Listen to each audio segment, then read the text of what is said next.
First of all, let me say hello to everybody. Glad to see you. Good to see you, Evan. Glad to be seen. Somebody asked me the other day if I was just as excited this year as I was in years past, and I can honestly say just as much. I don't know if it can be any more than it's ever been, because I enjoy what I do, enjoy this group of young men. We've got a good mixture in the fact that we have a few seniors, but we have some experienced juniors and sophomores. Our pitchers, certainly when you have the starting rotation back, you've got to feel good. But along those lines, where we're ranked by a number of publications is exciting. That's good. We want Florida State put in those positions, but we haven't played a game yet. We've got to keep our feet on the ground.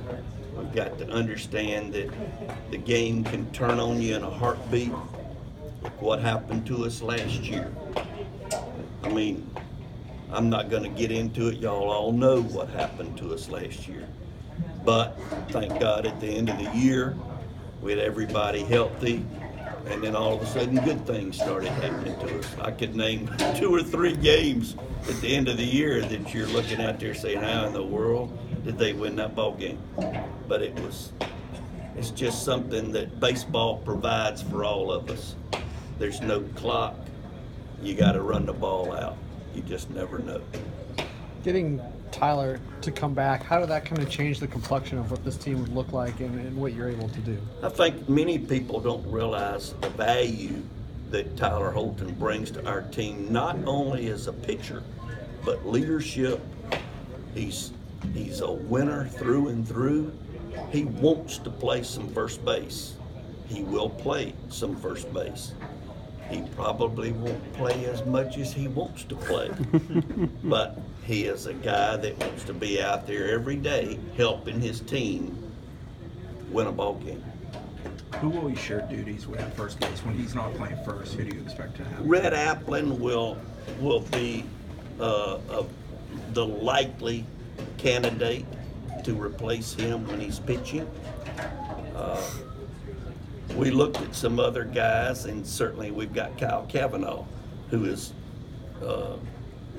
been in our program and understands what we're trying to do. Great teammate, by the way. He's also available to play first base, but it would be Red Applin first. If it's a day that Tyler's not pitching or playing first, is there a chance that he would be the DH? Absolutely. We would use him some as a DH, not saying he pitches a night game and then the next day we wouldn't probably play him at first base, but we would DH him. There's always that possibility. He brings a lot to the table when he shows up. Who stood out in right field? That's kind of the spot. It might be a little more open than the other two. Well, Stephen Wells has continued to improve, and that's a little bit unusual for a senior. Sometimes a senior levels off. Stephen's gotten a lot better from an offensive standpoint. Always been a very good defensive player. But Reese Albert, the freshman, has played very well out there. Anxious to see how he does as we get into this, and being able to practice now in a normal fashion certainly gives guys opportunities to show what they can do, and I'm anxious to see how Reese Albert adapts to this type of baseball. At short, there's two new guys fighting for the position. What have you been seeing from them, and kind of what advantages do they bring to this team? Well, I like to be honest and say that there's a battle going on, but I would have to say that right now Salvatore is the leading candidate, but Cooper Swanson has been very impressive. Cooper has a tremendous upside. He's a strong kid, and if he continues to get better, there are other spots that you might see him. I mean, he's a right-handed hitter. We have a number of outstanding left-handed hitters that sometimes are neutralized by lefties.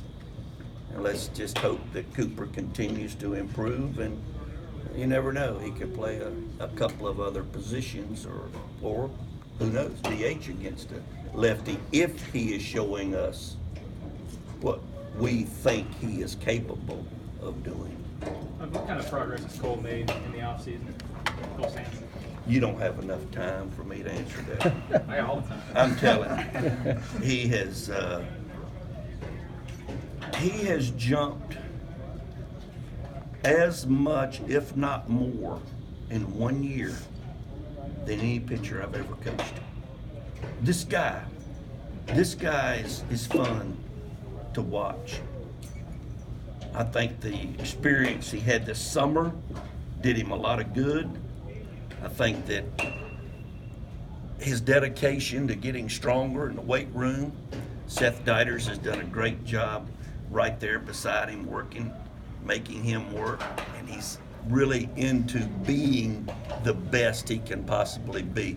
He has been very impressive both in the fall and certainly now as he continues to work to get better. How about Parrish? What has he been looking like? What improvements? Parrish seems to be stronger. Certainly, a lot of times that happens.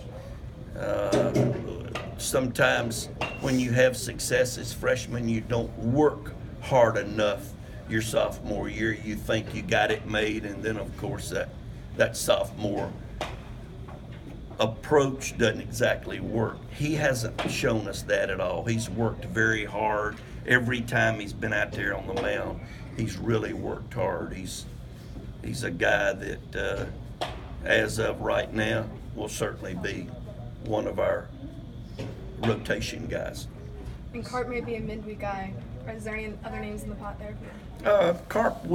Carp pitched very well the last time he was out there, and he's setting up right now to be the midweek guy.